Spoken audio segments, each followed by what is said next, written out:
Pessoal ligado no Projeto Motor, chegando aqui com mais uma edição do Debate Motor, e hoje nós vamos falar sobre uma polêmica que já começa a surgir com relação ao rendimento dos carros da Ferrari. A Ferrari, que tem sido a principal equipe nos treinos classificatórios nessa fase atual do campeonato, agora o seu motor está novamente como uma vítima de suspeitas. Então a gente vai falar um pouco sobre o que já se sabe sobre esse assunto, quais informações que correm ali nos bastidores. Então esse será o nosso assunto deste vídeo. Eu sou Bruno Ferreira, tenho a companhia do Lucas Santoc, o meu parceiro de Projeto Motor, também convidando vocês a ficarem de olho nas nossas redes sociais, no facebook.com/Projeto Motor, no Twitter e no Instagram no @Projeto Motor, e é claro, lá no projetomotor.com.br. Lucas, primeiro de tudo, acho que para explicar para o pessoal, de onde vêm essas suspeitas, né? A Ferrari, desde que as férias da Fórmula 1 voltaram, né, que as férias acabaram da Fórmula 1 no GP da Bélgica para cá, tem sido a principal equipe, né? Pelo menos com relação a ritmo puro, tem sido a equipe que tem feito as pole positions, ganhou as suas vitórias, né? Todas as suas vitórias no ano vieram nessas últimas provas. Então, primeiro, para a gente contextualizar, como é que você define o rendimento da Ferrari nessa fase do campeonato?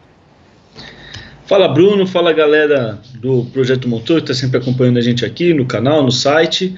A suspeita veio principalmente porque a Ferrari está andando demais, né, Bruno? Principalmente em reta, né?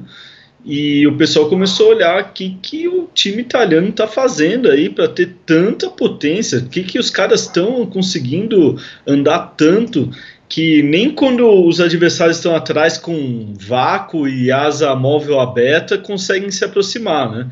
E isso tem ficado bem claro, principalmente de Monza para cá. A Ferrari já tinha, né, esse conceito do carro desde o começo da temporada, mas de Monza para cá o negócio ficou muito estridente, né? Então por isso que começou a causar desconforto e questionamento dos adversários. Já começa a se movimentar ali as suspeitas de bastidores. Então você até já mencionou, né, Lucas, que em relação ao carro da Ferrari já tem um conceito que, em tese, priorizava pistas de alta, né? Foi até um conceito que foi bastante questionado no começo do ano, porque demorou para trazer os frutos que se esperava, né? Porque esse conceito que priorizava essa velocidade final acabava até comprometendo outros pontos. Explica um pouquinho para o pessoal entender. O carro de Fórmula 1, quando a gente vê velocidade reta, né, não é só, às vezes, potência de motor, né? Como você trabalha a própria aerodinâmica do carro, né, com relação a arrasto, a suspensão do carro e tudo isso mais. Só que na Fórmula 1 não tem muito segredo. Quando você aposta num conceito, você sempre está abrindo mão de outro, né? Então, normalmente as equipes tentam achar um compromisso que lhe dê resultados bons no final de uma volta. O que a Ferrari fez é um ataque muito grande na questão de velocidade pura de reta, até por conta das asas novas de 2019, que são asas que causam mais arrasto aerodinâmico, né? E a Ferrari achou que, fazendo um carro mais rápido de reta, ela poderia não só atacar seus adversários de forma mais proeminente, mas também principalmente a questão de defesa, né? Porque com o carro de trás de asa aberta e ela com aquele arrasto gigante, né? Os carros estão muito à disposição, vamos dizer assim, dos adversários, né? Então o que a Ferrari fez? Ela trabalhou um carro que tanto na questão aerodinâmica quanto no motor é muito rápido. Só que qual foi o resultado? Você tinha um carro que não trabalhava tão bem os pneus, e por isso ela apanhou muito no começo da temporada. Você via que a Mercedes andando muito bem já nas classificações, porque conseguia já aquecer os pneus, levar os pneus para a faixa certa de temperatura. E em ritmo de corrida você vê que muitas vezes a Ferrari no começo da temporada, quando ela estava apanhando, ela até se aproximava, mas mesmo assim ela tinha dificuldades em momentos que o pneu não estava ainda na faixa ideal de temperatura, né? Então esse conceito do carro estava atrapalhando um pouco a Ferrari. Da volta das férias de agosto para cá, a Ferrari achou um equilíbrio, melhorou ainda mais o motor dela, né? E por isso ela tem... A verdade é que a Ferrari de Spa para cá dominou, né? Porque ela tem feito as poles, e as duas corridas que ela não ganhou, na Rússia e no Japão, na verdade foram pro besteiras dela mesmo, né? Na Rússia o Vettel quebrou e o Leclerc se deu mal ali na estratégia de safety car virtual, e no Japão os dois pilotos largavam na primeira fila, um ficou para trás porque teve que segurar para não queimar, e o outro largou mal e depois ainda bateu no Verstappen, né? O Vettel e o Leclerc, né? Então é o carro do momento. É o carro do momento. E agora, com as informações que já começam a surgir, né, a gente já começa a descobrir que as suspeitas com relação ao motor da Ferrari, na verdade elas são bem antigas, mas essa nova onda de suspeitas já se manifesta desde o começo do ano, né, até com as primeiras versões do motor do ano, mas depois da versão 3 que a Ferrari estreou no GP da Itália, em Monza, as coisas ficaram ainda mais em destaque nesse sentido, né? Chamou ainda mais atenção esse tipo de rendimento. Explica um pouco, Lucas, exatamente quais são as suspeitas, mas antes de qualquer coisa eu queria que você falasse como funciona o regulamento de motor, né? Porque o regulamento do motor turbo, a gente já falou isso aqui em algumas outras oportunidades, ele tem algumas limitações com relação ao seu rendimento, sobretudo com relação à recuperação de energia que você pode fazer e a energia que você pode colocar de volta através do motor elétrico. Dá uma explicada para o pessoal entender também. É sempre bom lembrar, eu sei que a turma que acompanha a Fórmula 1 sabe bem, gosta de acompanhar, mas como que é hoje a unidade de potência da Fórmula 1? Você tem, na verdade, dois sistemas, né, distintos. Você tem o motor a combustão, que é o motor antigo. Você coloca combustível, ele vai lá dentro do pistão, queima a vela, solta o gás lá no escape, é o motor normal. Só que você tem mais dois sistemas de recuperação de energia, um que recupera a energia cinética dos carros, ou seja, quando você tem aquela freada, no momento da freada, o carro dissipa muita energia, né? O que esse sistema faz? Ele recupera essa energia que seria dissipada no momento da freada, joga para uma bateria.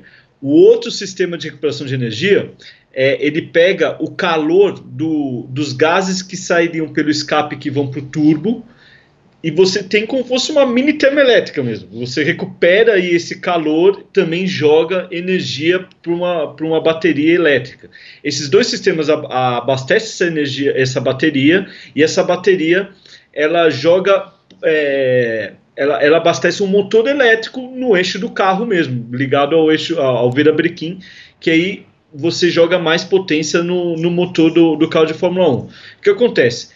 Esse sistema de recuperação de energia, até para não ficar uma corrida de tecnologia muito louca, a Fórmula 1 ela coloca uma limitação de quanto que você pode recuperar de energia, que são 120 kW. Né? Quando você joga depois essa energia de volta para o carro, né, por volta, vai fazendo, os físicos de plantão vão bater na gente, né, Bruno? Mas vamos dizer assim, por volta, fazendo assim,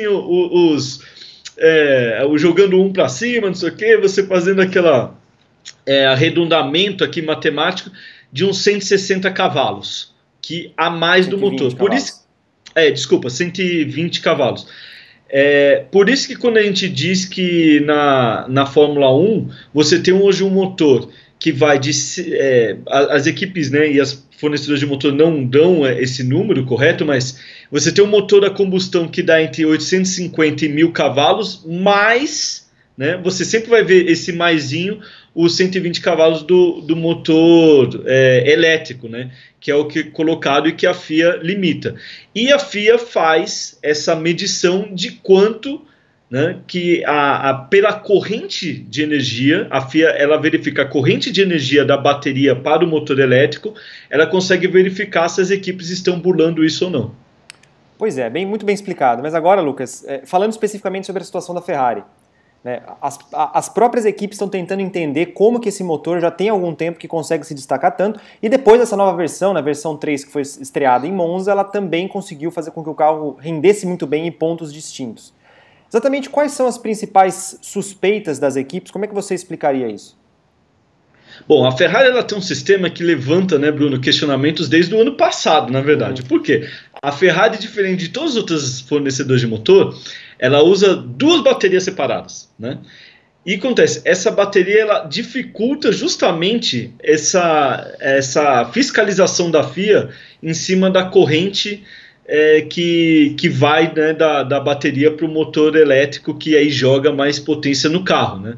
E as equipes desde o ano passado já estão levantando, pô, a Ferrari está jogando aqui, e o pessoal não... Só que a FIA fala, ó, o que a gente mede aqui está tudo certo, a gente tem feito, está acompanhando, mas inclusive, né, complicado. Lucas, inclusive no ano passado esse assunto veio bastante à tona quando a FIA colocou um segundo sensor, né, que ela teve que fechar ali um pouco o cerco, porque as suspeitas começaram a sair um pouco de controle, e eles falaram, olha, realmente, da parte que nos toca, né, até onde a gente consegue verificar, os números batem, mas ainda assim, né, o motor se destacava e causava esse tipo de suspeita por parte das rivais, né? Ganhou muitas manchetes, né? A história do segundo sensor, né? Teve a turma da Ferrarista até que falando, pô, o pessoal tá perseguindo a Ferrari, aí teve outra turma que falou, pô, mas é Ferrari, né? Aquela história toda. Bom, o que acontece? A Ferrari esse ano continuou andando muito de reta e o pessoal estava atento a isso. Tinha o conceito do carro, como a gente explicou, mas estava ficando muito claro que tem a base no motor estava dando muita contribuição para essa receita da Ferrari. O que o pessoal estava desconfiando? O pessoal teve uma desconfiança até sobre como o sistema de energia da Ferrari estaria conseguindo recuperar mais energia do que permitido, tanto dos dois, né, dos dois sistemas, e aí jogando mais potência pro carro, mas de uma forma que, usando essas duas baterias, bula a fiscalização da FIA. Era a primeira suspeita, né, dos adversários.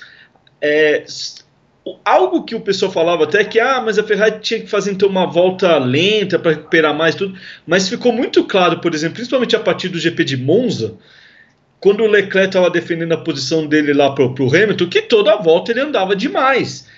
A gente ficou muito claro a partir ali do GP de Monza que a Ferrari, o Hamilton vinha atrás com a vantagem do vácuo, que em Monza foi gigante, tanto teve até a classificação piada lá, né, Bruno, que ninguém queria andar na frente. Ele vinha no vácuo, ele vinha com a asa aberta, e na reta lá dos boxes ele ganhava no máximo 2 metros em relação ao Leclerc. Então, ou seja, estava andando muito o carro, né? Estava andando muito o carro. E toda a volta isso, né? Toda a volta. Então não tinha só uma questão assim de quando que o carro estava recuperando energia. Não, era toda a volta ele estava conseguindo isso. Existe também uma suspeita, também antiga, né, Bruno? O ano passado teve muita briga da história do óleo no combustível, que a FIA não quer que queime óleo no combustível, né? E acontece, a Ferrari é a única equipe do grid que usa um sistema de intercooler refrigerado com óleo, né? Então, assim, uma refrigeração mesmo na frente do motor com óleo. Isso é permitido. O que não é permitido é o seguinte, que a Ferrari estaria conseguindo fazer com que parte desse óleo caísse lá no sistema de combustão do motor normal, do motor a combustão, né? E isso estaria ajudando a ganhar também mais uns cavalos, né?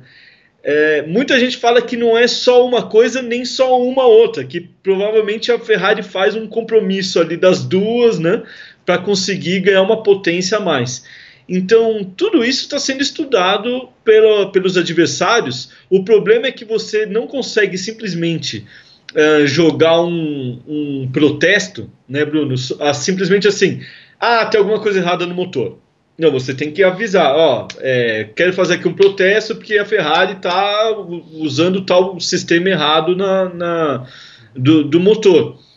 Só que as equipes não estão conseguindo descobrir exatamente como é que está funcionando o propulsor da Ferrari. O pessoal não consegue entender, né? Até para explicar o que está acontecendo desde o ano passado com relação ao óleo, é interessante para o pessoal também entender como funciona o regulamento, né? Com esse motor elétrico que a Fórmula 1 tem, esse motor híbrido com o motor elétrico que tem desde 2014 para cá, eles têm uma limitação de combustível, né? Em 2019, os carros têm de usar 110 kg de combustível por corrida, né? Então eles precisam fazer todo um trabalho de, às vezes, andar com um regime de consumo mais baixo, o que tem como consequência um rendimento também um pouco inferior, mas é uma forma de você conseguir fazer esse combustível durar a corrida inteira. Então, desde que esse regulamento existe, uma das formas que as montadoras tentavam fazer para burlar esse tipo de sistema era usar óleo, né? Pegar óleo e jogar dentro da câmara de combustão e conseguir queimar mais combustível e ter um rendimento melhor. E desde alguns anos para cá, de 2017 para cá, o cerco tem sido fechado, né? Você tinha até então uma permissão de 1,2 litro de óleo a cada 100 km, isso em 2017. Depois isso foi reduzido para 0,6 litro a cada 100 km e agora está em 0,4 litro a cada 100 km. Ou seja, você está conseguindo restringir ainda mais, porque era uma forma que as equipes estavam fazendo para conseguir esse rendimento a mais, né? Você joga óleo ali dentro da combustão, queima como se fosse um motor e o rendimento vai lá em cima, né? Isso sem extrapolar esse limite dos 105 até o ano passado, a partir desse ano 110 litros de combustível. Então agora você tem todo esse cenário diferente, né, tanto com relação às baterias como com relação a essa questão do óleo, que já começa a se suspeitar, né, os números que já se falam é de que em corrida a Ferrari tem uma vantagem de 20 cavalos em relação às outras, né, o que dá uma vantagem considerável, e isso em ritmo puro, né, de uma volta em relação a ela mesma, né, ou seja, ela consegue ganhar 8, 7 décimos por volta. Isso você pega ali uma equipe que estava até tendo dificuldades para bater a Red Bull no começo do ano, agora você vê a Ferrari tendo um crescimento maior. Lucas, então o que deve acontecer a partir de agora? O que deve acontecer com essas suspeitas, né? Como você falou, uma coisa é você ter uma suspeita, mas você não pode fazer uma denúncia em cima disso. As conversas vão continuar até que alguém consiga arrumar alguma coisa, né? Assim, os adversários estão pressionando a FIA, né? Não só a Mercedes, mas principalmente também a Red Bull tem mandado. O Christian Horner chegou a dizer já que enviou perguntas à FIA e ficou sem resposta. Então existe sim uma pressão para o pessoal entender o que está acontecendo. Até porque existe aquela discussão dos mudança total da Fórmula 1, né, para 2021, só que 2020 o regulamento é praticamente o mesmo de 2019. Uhum. Então se a Ferrari, com esse motorzão, entre aspas, né, chegar ano que vem e ainda ter encontrado melhor esse equilíbrio agora na questão pneu e velocidade, a Ferrari já surge com certeza como uma grande favorita para o ano que vem, né? Não que seja a grande dominadora, mas chega com uma vantagem enorme. Então é por isso que as adversárias já estão preocupadas desde agora e estão pressionando a FIA.